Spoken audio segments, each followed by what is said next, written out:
Uh, there we go. There we go. Hmm. Oh, you're tired. Aren't I always? I don't know. As much as you be going, I would not know. I really wouldn't. You're nonstop. Uh, Kinda. Lately, I have been though. Yeah. Yeah, because you have to slow down. Yeah. No, I would suggest that. I would suggest. I guess like life starts to like the more you work and put your life into your work, it's like life is passing you by, and that's what's been happening with me. So lately, I've been trying to like not do so much. Well, so you actually realize that you're kind of letting life pass you by. Yeah, So you're not oblivious to that. You know very well that you're just kind of like blah, really. pretty much. Yeah, I had to like I had to figure it out because even though people were like saying it without kind of saying it, I had to like really sit back and be like, man, like all I'm gonna do is just keep working this hard, and then I can't say I did anything in between. Just oh yeah, I just made a paycheck, so pay my bills. Yeah, I mean that sounds about right. 'Cause you never stop. You never stop. Yeah, Yeah. And and I always told you needed a hobby. So yeah. do you have a hobby now or no? Um, yes and no. So I've actually been kind of like doing this business thing. So yeah, I can kind of say it's kind of a hobby slash hopefully a career one day. Hmm. So I actually just started it. Um, I started just kind of I sat there one day and was just like I don't want to work for the man. So now I'm working towards working for myself. Oh, So even though you're getting your entrepreneur on there. yeah, got to. Yeah, for real. With everything that's coming down the pipeline, you know, economy wise. Mm. Well, I'm not. Hey, you don't gotta divulge it, but I'm just glad you're working on something. Everyone needs at least one, one or two, at least one or two things. Yeah, and family is very important too. So I really feel like people should really take time to say to their loved ones and just talk more to their loved ones. I mean, everyone's dying left and right, whether it's they're young, old, in between. We're just dying too young and too old. So, well, you know what I mean. Not old enough.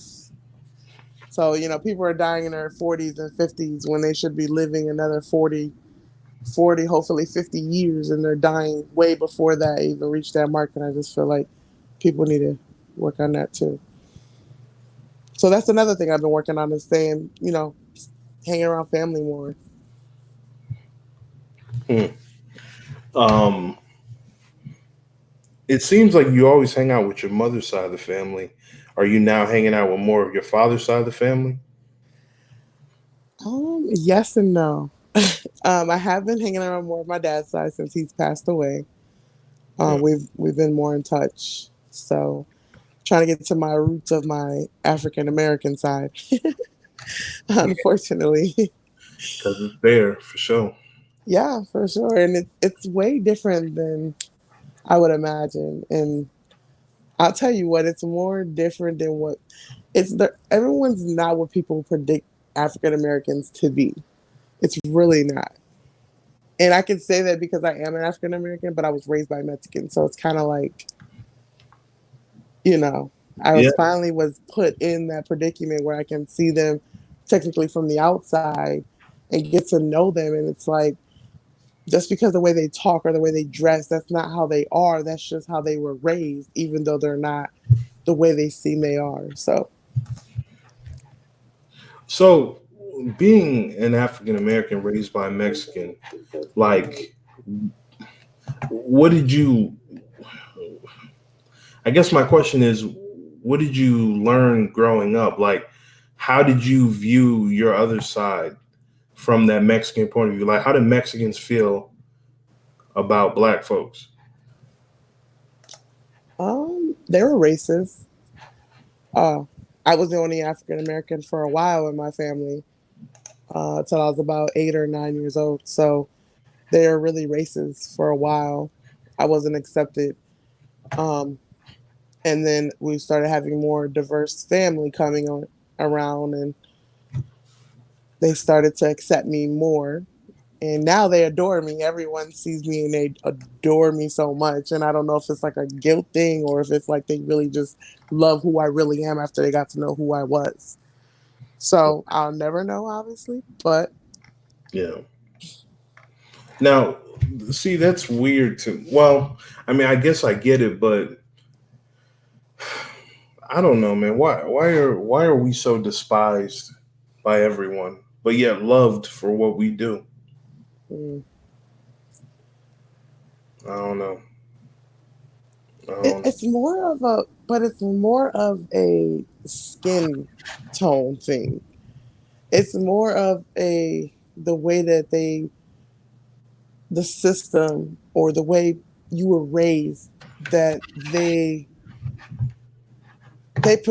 put this like message in us for some reason, that, or they raise us to believe that certain people are a certain way, and I just don't believe that at all, because I see plenty of whites or African Americans and Hispanics all hang together as kids, as Yeah. babies, but as they start to get older, their parents start to teach them a different life, and they feel like that is the way life is.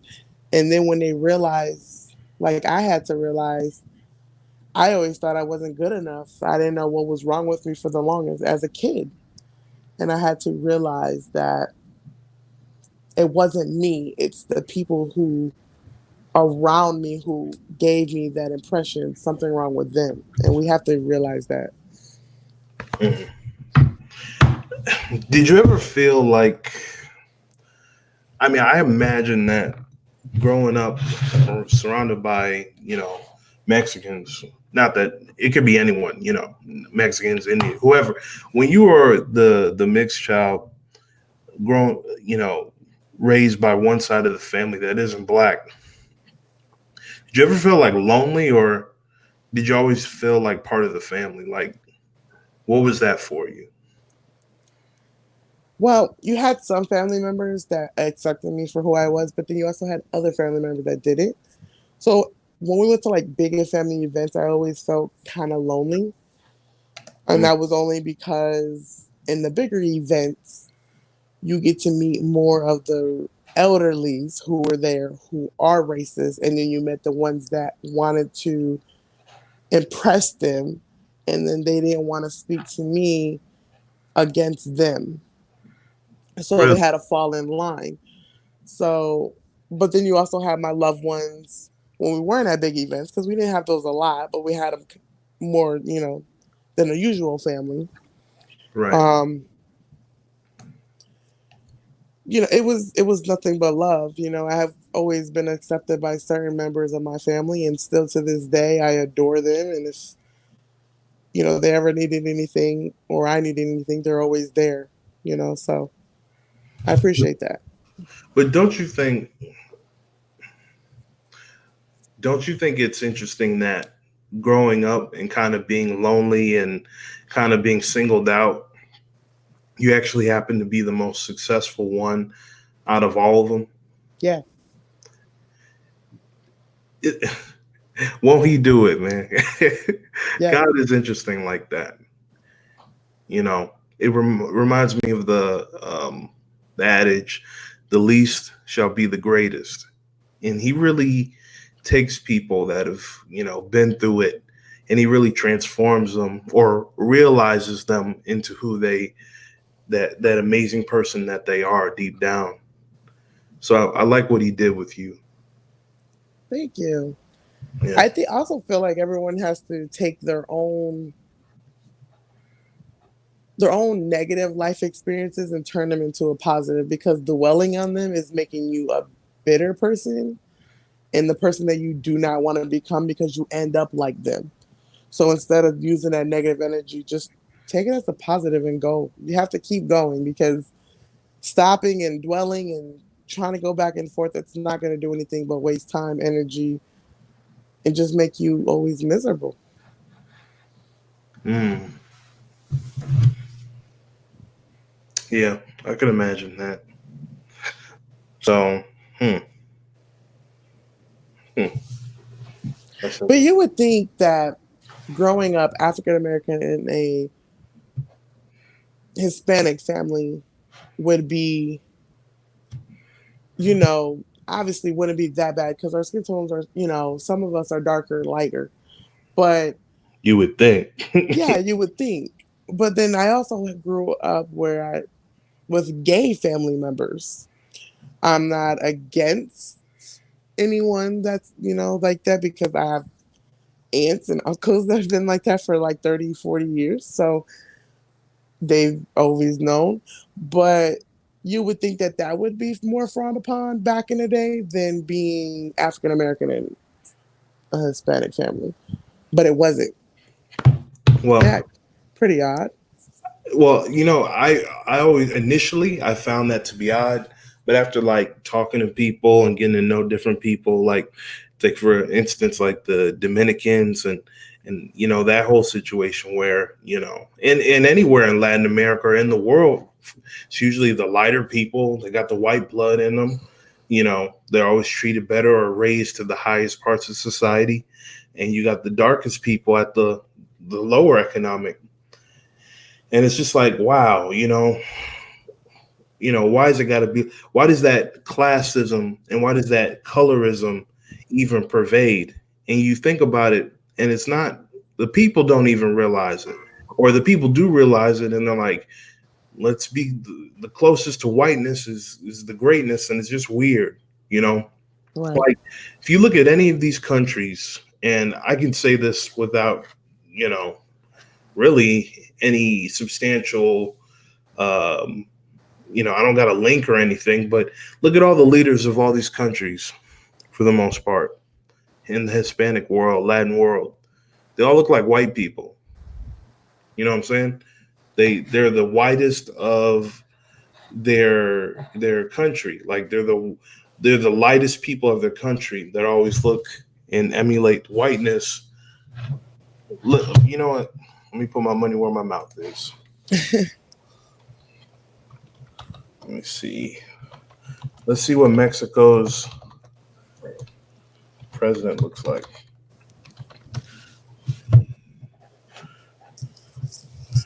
Now, Andres Manuel Lopez Obrador is the current Mexican president. You guys see his picture? This looks like a white guy, don't it? No. No? But that's also because I was raised by them, so I would know. Well, you would know, but if Yeah. you were just like so normal, like if you didn't know he was the Mexican president, that would look like just some white guy. I mean, look at him compared to Donald Trump right here. Just looks like some white guy. Take for example, let's see. Let's do what's another Latin Hispanic country? Um, Colombia. Let's see what Colombia look like. Colombia's president. This okay. Look at this guy. Yeah. I mean, you can see the Hispanic features in his face, Yeah. but he looks like a white guy. Um, let's see here. Chile looks like a white guy. Like they emulate they emulate the Eurocentric features. Bolivia. Bolivia president.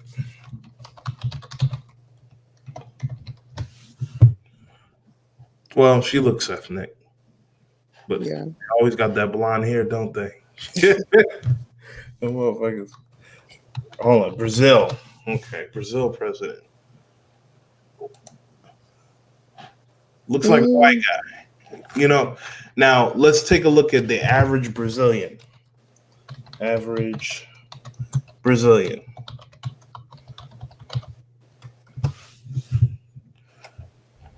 So these are composite sketches of what average Brazilians look like. But the average Brazilian looks like that. Looks like that. They got color to them. They got color. They don't look like that. It's just y'all get it. I don't need to beat you with a dead horse. Y'all get it. Y'all get it. What do you think about this story? are you asking me? Yeah, this What's up? happened on the 29th.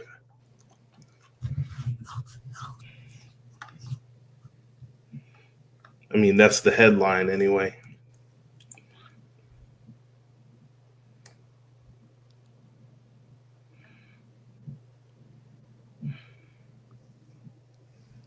She literally hired a hitman to kill her son, but but the hitman refused, so she took it into her own hands and killed her own son. Yes, I seen this. I was like definitely horrified. Like, what is happening with this world anymore? Well, you know what they say. I brought you in this world, I'll take you out. But no, no, that's not the same. That's not the same thing. But yeah, I don't know. They don't play that. America's very liberal. You know what I'm saying? The rest of the world really doesn't play that gay shit. They really don't. But America has made it so kind of like mainstream and just so kind of like, um, they just make it like it's normal. But we got to remember the rest of the world, this isn't normal by any stretch of the imagination. And people actively fight against it because it's not normal. But over here, you would think, oh my gosh, I can't believe they did that. But that's how it's always been. It's only until recently in this country, in other European countries that try to normalize it, that we have stuff like this. So I don't know. These parents killing their sons, daughters because of their sexuality is beyond me. Because I don't understand. I mean, I understand about culture, but it's never to lose your own flesh and blood. Because if you were that, okay, if you were that about culture, you would know that it's a sin to kill anyone Sure. already. Yeah. So you're gonna sin because your son is or daughter is sinning. I mean, I don't understand how you feel like that's gonna level out. Like, I just don't understand. So you want to give a sin for a sin? Like, I just need You some need some understanding. you need some Yeah, clarity on that. yeah, like So you're right. In the grand scheme of things, no sin is weighed more than the other sin. yeah, So you shouldn't be taking the law into your own hands. You shouldn't be killing people just because they sin, because again, that is a sin. What you're supposed to do is talk to those people like human beings and say, yo, this path you're on, it's not where you need to be. And you can do things a different way. Let me show you, let me help you. But instead, they're like, I want nothing to do with that. You're disgusting. I can't believe you. And something needs to be done about you. mm, That's what I imagine they're saying in their head. But one thing I like, God really is the answer for all these things. God said, what did he say? Hold on, pull up the verse. Uh,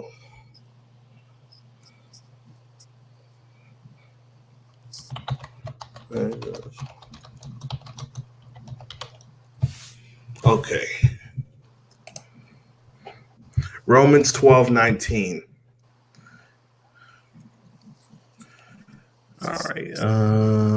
I prefer the New King James Version, but whatever. Beloved, do not avenge yourselves, but rather give place to wrath. For it is written, vengeance is mine, and I will repay, say the Lord. So it's really clear right there. Very clear what the deal is. Don't seek vengeance. God will handle it. Very simple. But, that's the thing. People want to do things on their timeline and on their frame, and they feel like people are just going to get away with stuff. But no one ever does. Ever.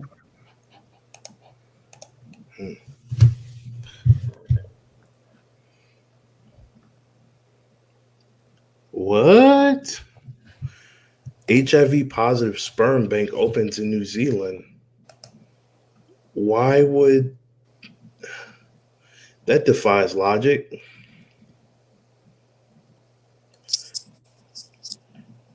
No, why would they do that?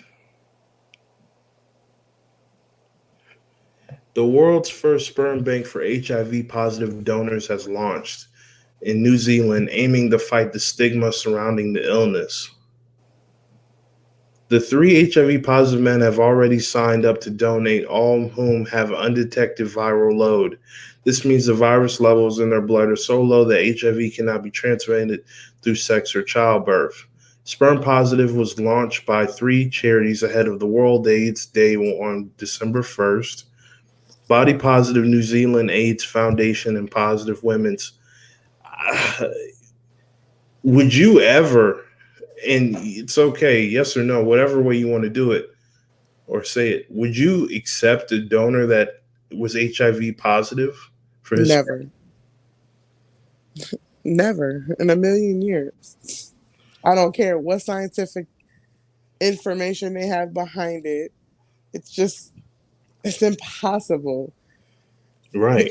Because there's not even a logic of how HIV got here, because there's just no logical already behind that. So how about you answer that one first and then answer me the rest of it? Yeah.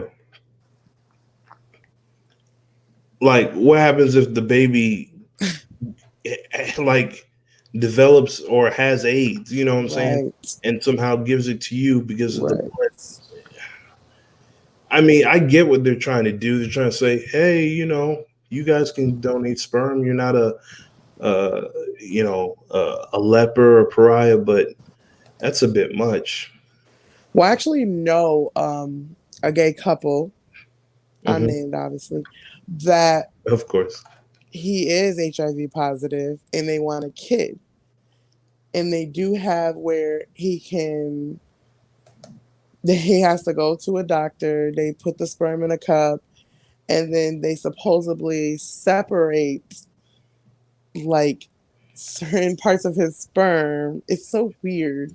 Yeah. And they inject the female, and supposedly it's going to be like they clean out the sperm technically and inject the female, and she gets pregnant and the baby won't have HIV.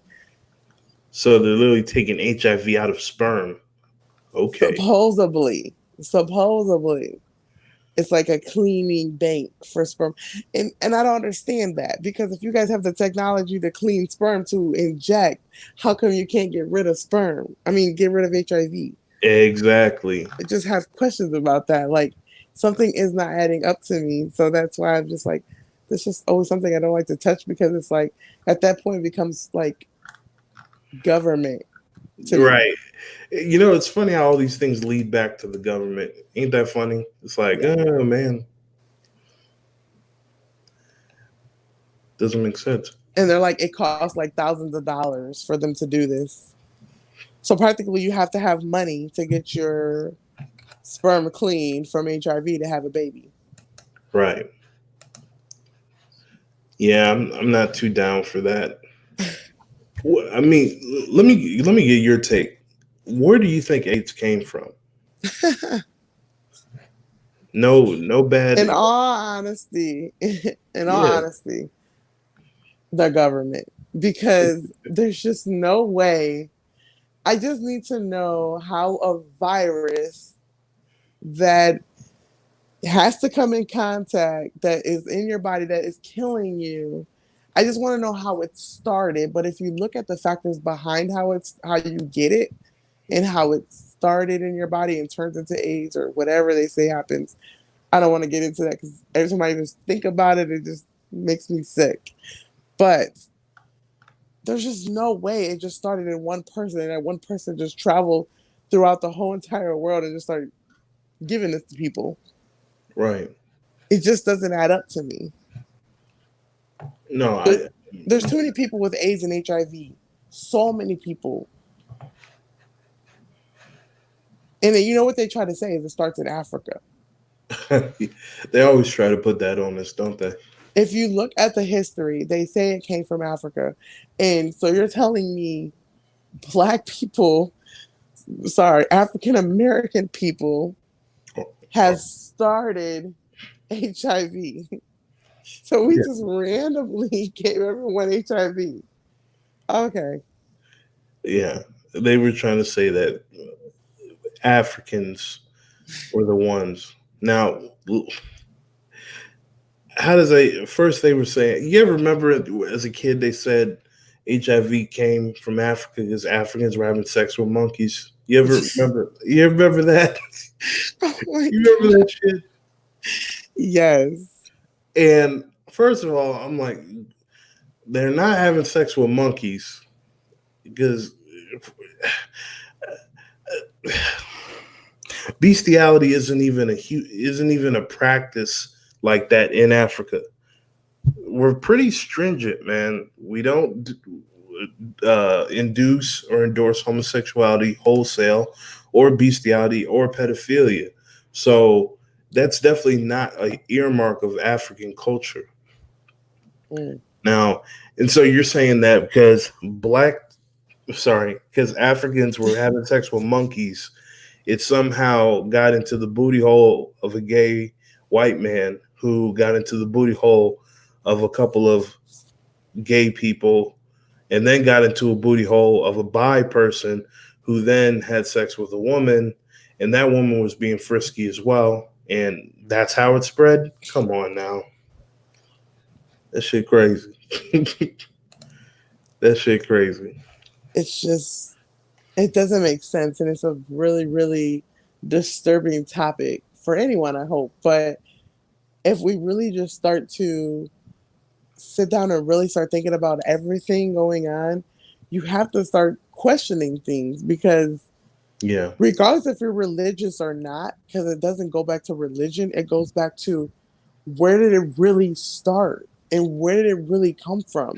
Because supposedly it's in your bloodstream and all of this, but how did it get there and how did it form and how are all these chemicals involved if they weren't even created yet? And some of these cures that they created is, it's just crazy to me. I don't understand, and how they already had an antidote for some of this stuff supposedly for a lot of these lot of these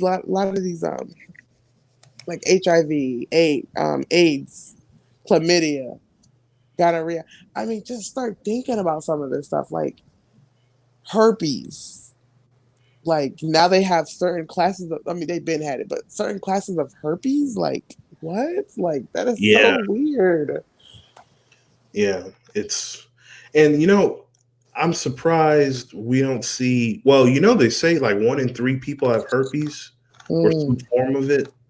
That's kind of scary to think. Very scary. it's disgusting. And then it's like, you know, like, I don't know, like,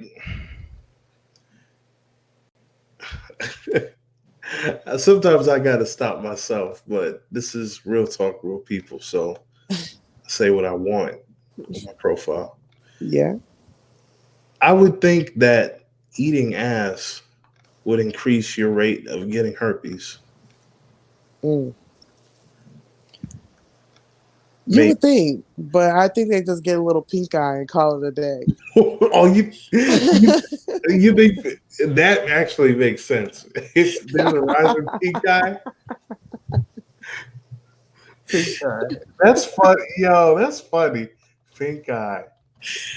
I'm just saying. It just makes more sense because they're in the ass. They supposedly, if you sleep on the pillow, whatever myth they be saying. You know, I don't think I ever had pink eye in my life. Let me not jinx myself. But I don't be sleeping on people's pillows that had their booty on it. You know what I mean? It just sounds weird. So you just sit on a pillow, fart on it, whatever, and then put it on somebody's face. I don't know. Wow, you're right. It says on the Urban Dictionary, uh, when eating ass goes wrong, pink eye, an acute and contagious infection caused by inflammation of the surface of the eye. Uh, uh, Oh, During the act of eating out pussy from behind, your eye accidentally brushes up against her asshole, resulting in a terrible affliction known as pink eye. Wow. Okay. Wow. You're right. Yeah, that is, that happens. I mean, that makes sense. Vice is crazy. Vice, you're funny. When eating ass goes wrong. that is funny. Wow. It's disgusting, but it's funny. You know what? Let me not say that. If you like to eat butt, booty, whatever, you like to eat whatever you're eating, that is your own preference. Maybe wear a patch on your eye or something during these processes. Now that you know what could be caused. Girl, if the motherfucker wear a patch, that's gonna turn into a pirate role play. Arr, I'm gonna eat your ass. Walk the plank, bitch. Arr, I'm eat. That is funny on so many levels. Yeah, motherfuckers over here trying to not to get scurvy. They'll be eating that. Mm-mm-mm. Look at this. But have you realized that eating booty has became now supposedly like common now? Yeah, Before it wasn't common. yeah. No, I noticed that, and it's like how y'all. It was funny. I saw this meme on Facebook. It said y'all. It said something like the caption said, "Y'all funny. Y'all won't. Y'all eat ass, but won't eat a bruised banana." And that's dead ass true. You see a bruised banana, I don't want that. Right. Eat some ass. Like what? People are so funny. It's people are funny for real. Yeah, that's pretty funny. Yeah. I mean, you know what I think? I mean, I think eating ass just kind of, when you get involved in sex and it gets, dirty and nasty, sex can be dirty and nasty. And then you kind of want to, I think there's a part of everyone that kind of wants to be like degraded a little bit, whether you're degrading or doing the degrading. And it's like, yeah, let me just, let me go wild. Let me just lick, rim, munch, suck, all this. And it's like, why did I do that? But like in the moment, you're just a savage. You're just an animal. Like sex just allows you to be an animal again. But Yeah. animals eat ass. So I don't know what to say.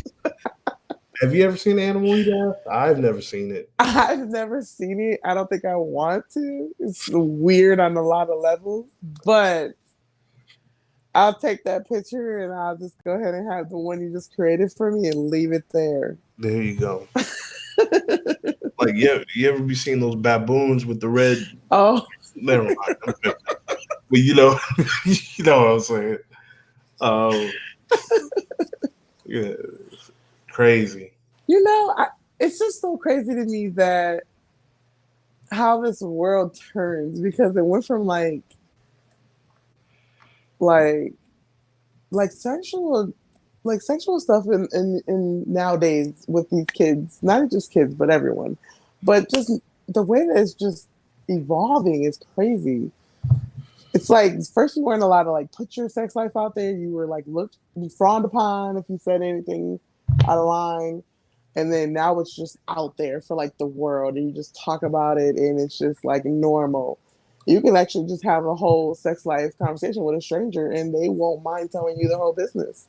It's kind of weird, but it kind of makes you rethink life. Sometimes it makes you rethink like how far we came. Like we're willing to discuss sexual before we're willing to discuss government and real things going in this world. It's crazy. We can make a meme about all these things. A meme will spread faster than what is actually going on in our government system. Have you realized that? Yeah, and I think you're absolutely right too, because I think it's just more interesting because you got to look at it. What is the things? What are the three basic things people care about?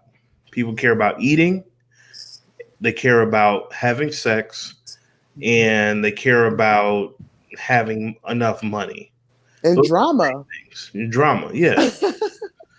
It's funny how drama comes with all three of those things, but Yes. that's the thing. So that's always going to be more interesting than which politician put up which law, because we all have that sexual imperative, it's we got a mission. Your mission to get knocked up. My mission is to knock you up. So keep it real. But you know what? I think that, like you said, the thing that's changed, people aren't ashamed anymore. Mm. And like on the screen, the definition of shame, a painful feeling of humiliation or distress caused by the consciousness of wrong or foolishness behavior. So what let's break that down. A painful feeling of humiliation or distress caused, and this is the operative word, consciousness of wrong or foolish behavior.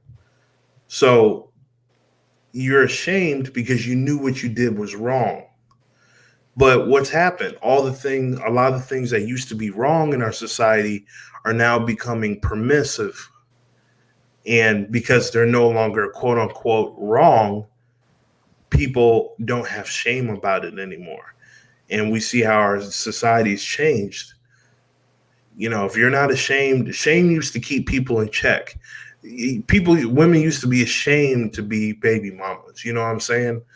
Men used to be ashamed of leaving their families, defend for themselves. Men used to be ashamed of, being a punking out. Women used to be ashamed of, um, what did women used to be ashamed of? Lay. Um,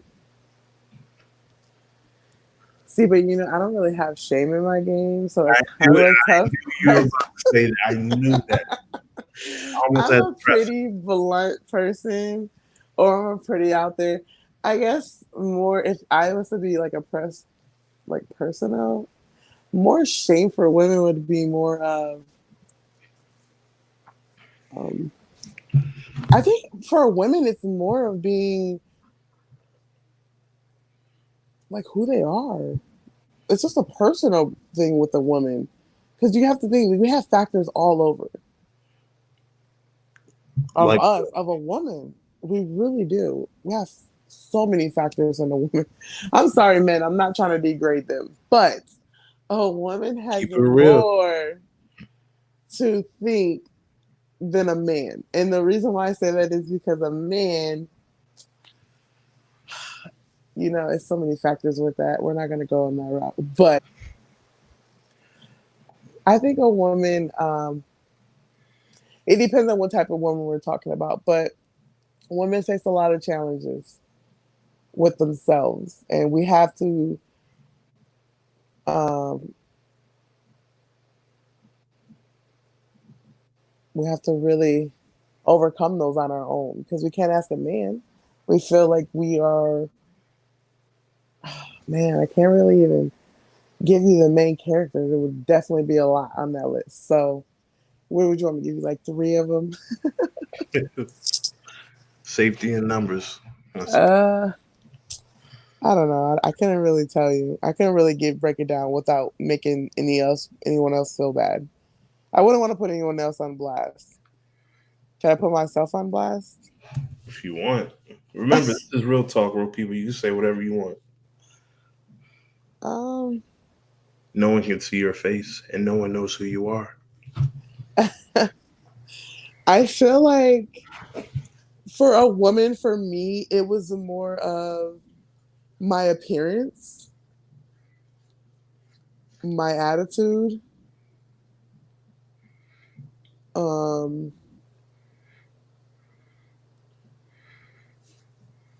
and I guess that's really more with me than anything. My appearance and my attitude. Well, and then there, my question would be, but don't men go through that too? Like, how is that exclusive to women? Well, that was only just that wasn't excluding those other factors. That does apply to men as well. Hmm. I can't really break that down. Okay, okay. At least you tried, though. I did try. Actually, I didn't try. I'm not gonna lie to you because I didn't try. Yeah, you better not lie to me. You could lie to everyone else. You better not lie to me. No, don't lie to everyone else, but you know. Hmm. As a man, though, what's like the toughest challenge that you had besides being African American? Because we can play the race card all day, and we can have so many, you know, so many things backing us up. But like, what is like the main thing that like you, as a man, feel like you battle you or you have battled before? Hmm. As a man, an issue that I face. Hmm. Well, I would say, as a man, having to hold everything together. That's I know you could say women do that too, but there's a different level and a different scale that I believe men have when they're trying to hold things together. Taking care of a family, for instance, when you're the breadwinner, sole or partial breadwinner in the family, not only are you there to cultivate an environment to where your woman or your husband, well, from a man's perspective, your woman is able to take care of the children and provide everything they need. It's your job to get up every day and get out of bed and make it happen. No excuses. You got to make it happen. No one wants to hear a man's excuses. No one wants to hear a man complain. No one wants to see a man cry. No one wants to see weakness in a man. So, one of the number one things that men go through is the unseen and unspoken stress. I mean, that is why we die on average 5 to 10 years, maybe 15 years earlier than women, because we're under a huge amount of stress that women just aren't under. And um, the reason is because we provide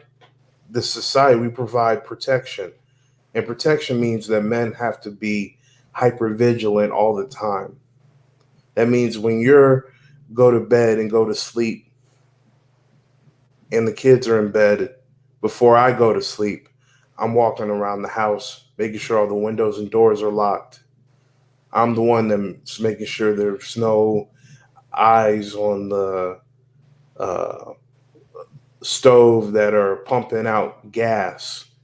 I'm the one that's making sure everything is secure before everything goes to bed. I'm the first one up and the last one to bed. So I would say the level of stress that we deal with and the least amount of consideration we get. Being a man is a thankless job. Being a husband is a thankless job. Being a father is a thankless job. And men are expected to put their lives on the line at a moment's notice without hesitation for their family or even for random people and women. Women aren't expected to do that. Children aren't expected to do that. Men are the only ones. So there's a lot of stress, but this is what this is our, I don't want to say burden, but this is our function to be the first line of defense. So that's what I think.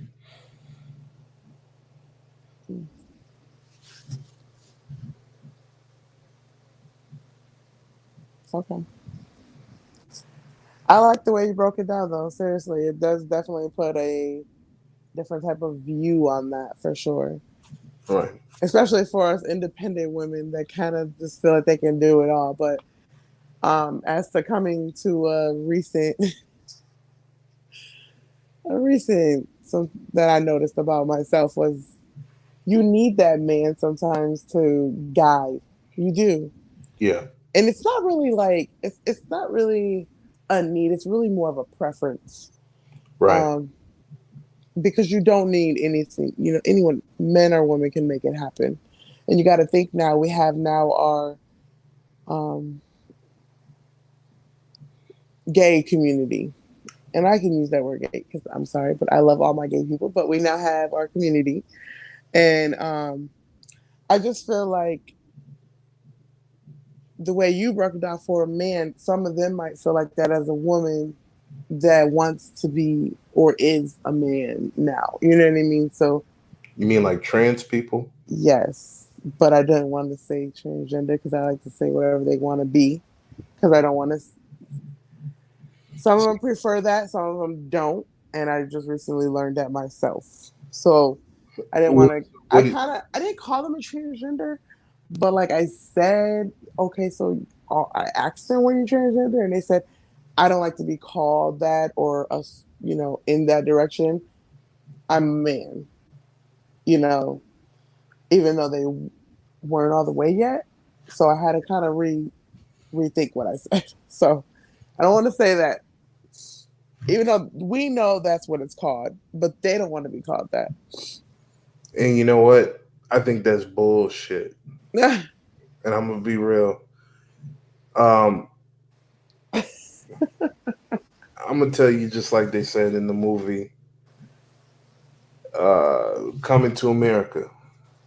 His mama call him clean. I'm gonna call him clean. You feel me? Listen, I'm. I think people should be called whatever they want to. But when there's so many different monikers and there's no set definition of what is and what is not, Mm, I don't think we should feel bad or I don't think we should be demonized for calling someone something that they are mm, on a biological basis or wear a name tag that says, hey, I prefer to be addressed as this before I meet you. Like literally, wear a name badge or something so we don't hurt your feelings without meaning to. Because I don't think you meant to hurt that person's feelings. I know that you didn't have that in your heart, but for them to be offended is disingenuous, and they need to actually get on board with themselves. They need to kind of have an understanding that you know, unless it says it on your birth certificate, um, you are who you are. It's um, sorry, not sorry. If you're born a man, you're a man. If you're born a chick, a woman, but a woman. you can't say that now because now the law is passing in states where you can now have an X as a gender. You don't have to put a gender anymore. Yeah, but just because you don't, okay, just because I don't have to look left, if there's a law that says I'm in a car and I'm at an intersection. There used to be a law where I had to look left or right, and if I didn't, it'd be against the law. Hmm. Now the law has changed to where I don't have to look left or right when I approach an intersection. Just because there's a law in place doesn't mean that I still don't have to look left or right because I don't want to get into a car crash. So just because the law says that, law doesn't equal right. It doesn't equal. It's not equative. You can't equate law with right. Law is just the understanding that these certain things are acceptable. Bad, maybe that was a bad example, but I think you get the point. Yeah. So, I listen. I think I've talked to some transgender people, and there's transgender, transsexual, transvestite, um, all these different monikers, and they all mean different things. Like, I don't think we should call people transsexuals if you haven't got the surgery, because technically you're not a transsexual, you're a transvestite. But saying calling someone a transvestite is, offensive. But that's the correct term for it. If you still got a penis or still got a vagina, but you're a chick that now goes by Brad, or you're a man that goes by Lola, if you still got your original biological part, you're a transvestite. Now, once you cut that off or get that morphed into whatever, that's when you become a true transsexual. So if I call you a transvestite, you shouldn't be offended because that's what it is. Just like I shouldn't be offended if I call you a dude if you're a chick. But I get it. That's not what you want to be. But just because you don't want to face reality doesn't mean I should have to turn a blind eye to everything that we know is right. That's just my take on it. I mean, I get it. I don't want to hurt no one's feelings, but you know, let's be real. I'm not going to call a cat a dog, and I'm not going to call a man a woman.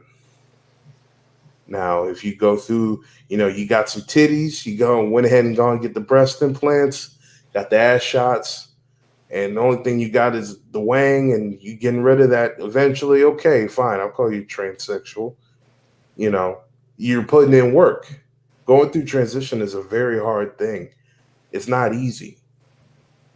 From what I've learned speaking to trans people. So it's definitely something you got to be committed to. You can't be faint of heart. So I mean, I get it. I just don't think people should feel upset. Um, well, that's my opinion, but I don't think people should um, have to walk on eggshells around people. That's all. Yeah. And that's why I want to have a family. I want to get married. I want to have children. But honestly, I don't really want to bring them into a world like this. Yes and no. It's yes, this world is something that we we can't control the world, but we Right. can control what we show our children and what we teach our children. We can control that. Yes, there's school systems, and yes, there's public and there's private, and there's even homeschool. That's all your preference. You do have options. It's not that there's people out here that do homeschool that don't eat.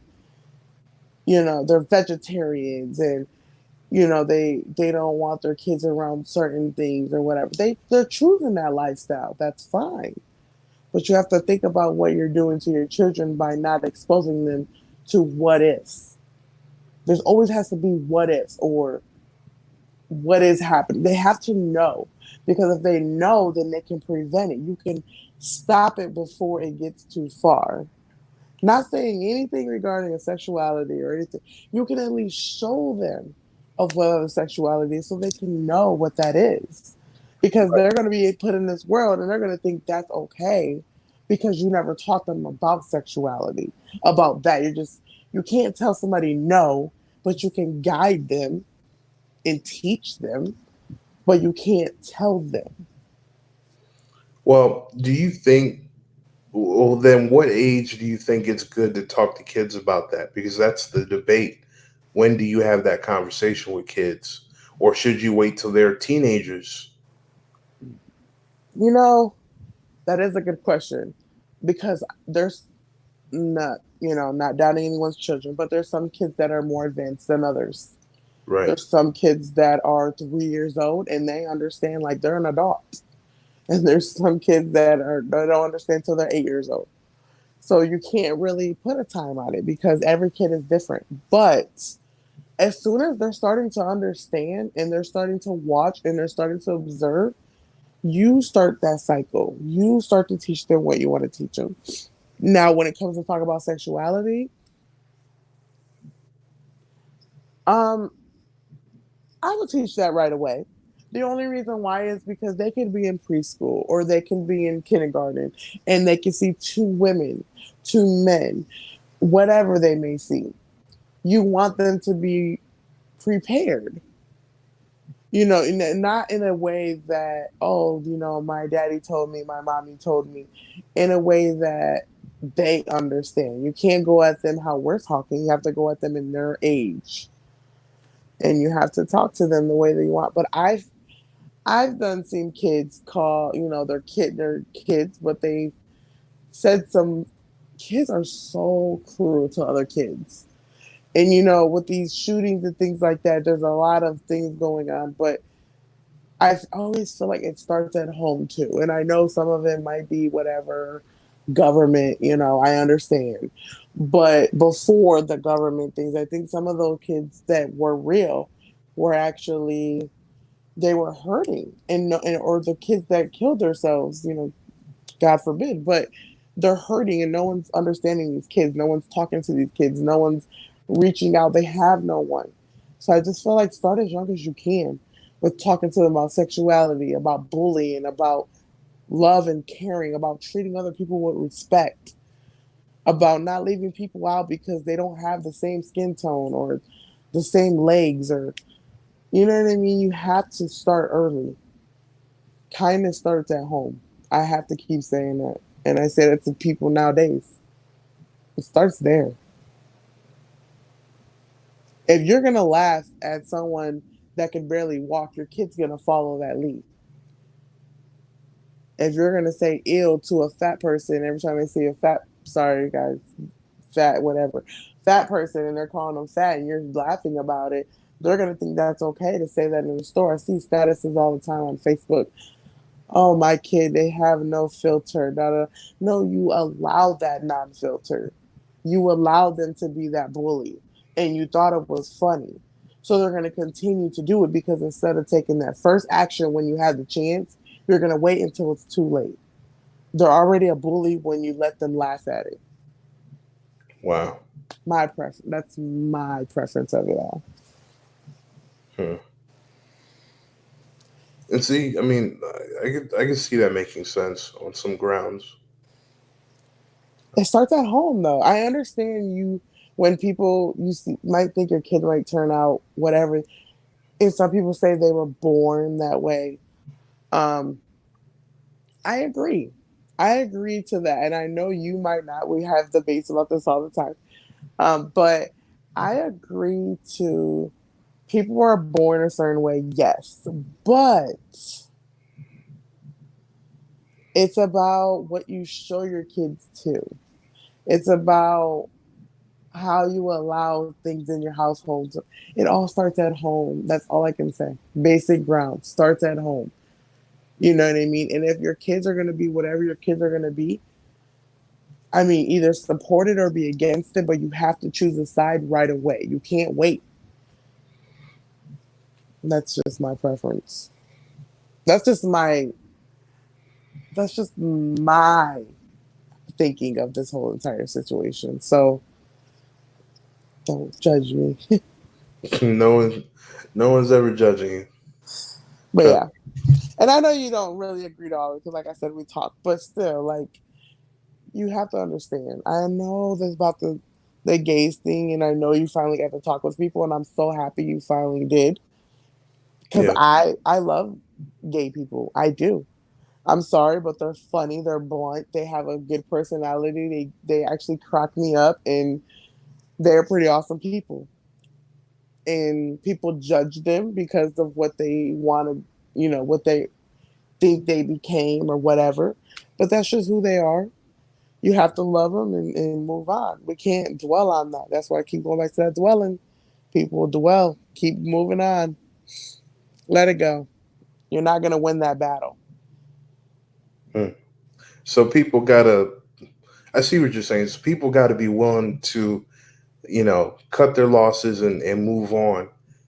Otherwise, continuing to try to hold on to what you have, or you'll end up losing a lot more than what you're trying to hold on to. Most definitely. Yeah, that makes sense. Hmm. Hmm. You're deep. Always. You're very deep, Lay. Very deep. Very deep. I can't wait till I have my kids, because they're gonna be like, they're gonna be out here like trying to be president. But the reason why I say that is because my kids will become president one day, and they're gonna become an awesome president, and I do want them to be one day, so they can actually be hopefully a change. And I say that because I know so much has happened, but I say that because I really, really, really hope that my personality and hopefully my husband's genes are good as well. But just creates this awesome person that's gonna go in here with a strong head and know the world before just going into the I feel like the government, the people that go into it, they just don't go into it level headed. No. They go into it too high. Well, and I think they look for the benefits too. You know, Yes. Yes. because think Yes. about it. If you're from, downtown St. Pete, for example, you're from downtown Yes. St. Pete, you ain't never been out of your city, and you're looking for an opportunity to get out, but you don't know which way to go. You decide to sign up for the military, army, whatever, navy. You sign up, you get deployed out to a state or a country you've never been to. You've got the government, or you're on base. You go off base, you get to learn cultures, you get to get skills, and you get to travel. Those are opportunities that, if you still stayed in the hood in those areas, you would have never gotten the opportunity. Yes. So it's definitely a trip, to say the least. Hmm. No, definitely. Real talk, real people though. It's been real nice. I really love this, and I really hope one day you'll have me again on your show. Oh, of course, of course. All right. So we got Lay as the guest. Um, we're going to go ahead and end the broadcast now, and we'll be back on the late night tip. It's 3 a.m. Um, the weather is probably like 60 some degrees. And yeah. I appreciate you, Lay. Always. All right. All Say right. bye to people. Bye, everyone. Bye. No, bye. Bye.